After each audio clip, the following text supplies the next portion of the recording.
Why we really want to achieve this equality? Is it really good for society? Is it necessary, appropriate because of convenience? Is it politically correct because it is very good to gain voter, especially during election? Or this is something which is more fundamental? It is shown that gender equality is a smart economics. It has real value for the society, not just that you feel particularly appropriate or good, but there is a value which can really benefit not only the particular gender, a man or woman, but also for the society in general. Indonesia faces numerous challenges in realizing gender equality. There are good intentions, but the follow-through has always been very difficult. In my opinion, people are more aware of the importance of equality, but this awareness have not been institutionalized as public policy. Across time, I would say that women in Indonesia have enjoyed better position in terms of the leadership in different state institutions. For example, in politics, women participation is still very low, even though there is a 30% minimum for legislative candidate. The requirement, the 30% requirement becomes only numbers that have to be fulfilled by the political parties, and they do not care much about the quality of women. We are still facing common or basic patriarchy problems like in the media, for example, there are many female journalists, but when it comes to female editors or female editor-in-chiefs, not many you can find.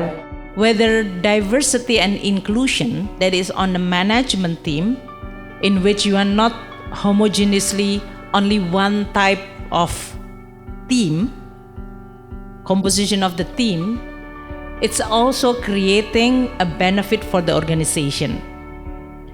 Diversity and inclusion, in my own personal experience, actually providing a very rich discussion, debate, as well as even point of view before you are making a decision. And when you are in a public institution, especially because you are caring about so many diverse people, society, then the diversity of your management team is becoming a necessary condition for you to be able to have a good quality of decision. Progress in terms of rights is always uneven, and many times there are always setbacks. When we talk about rights, for me it's got to be universal rights. We have to have interaction, connection with different, people, institutions in many levels to build equal opportunity or more opportunity to voice out our diversity. One of the primary problems, of course, just the size. Indonesia is just very big. And also because we are so diverse, there are so many cultural differences.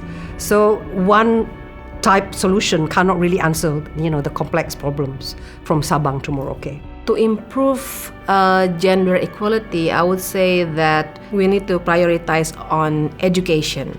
This is not just in terms of quantity of educations, but also the quality of educations. The gender gap has been reduced.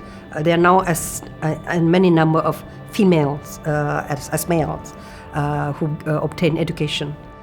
Many companies and many institutions, they have developed ecosystem to help a woman to improve better, like the equal opportunity for example.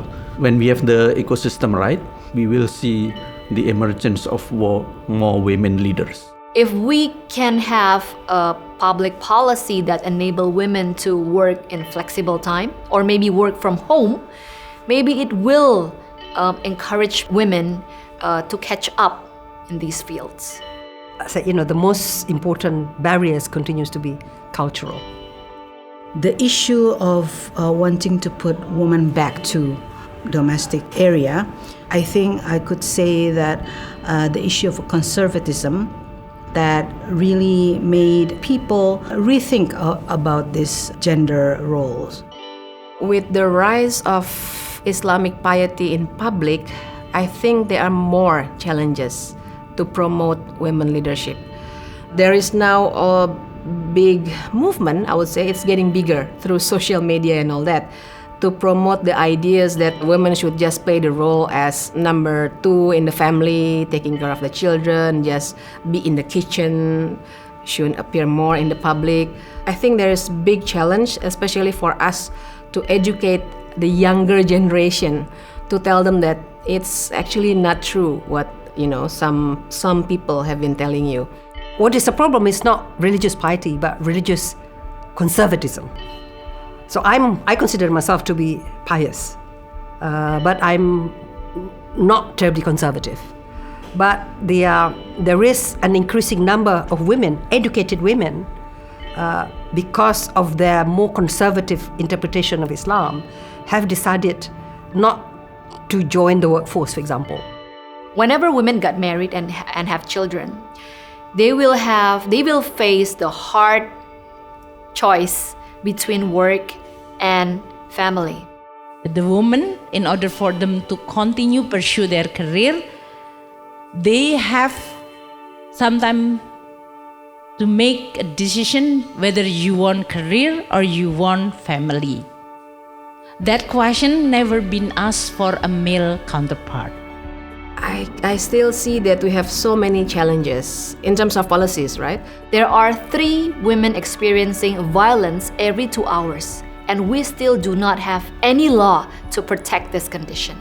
That we have different perceptions about what is actually gender-related violence. If we see violence, then we very rarely see it as whether it's because of the gender or not gender. It's just violence.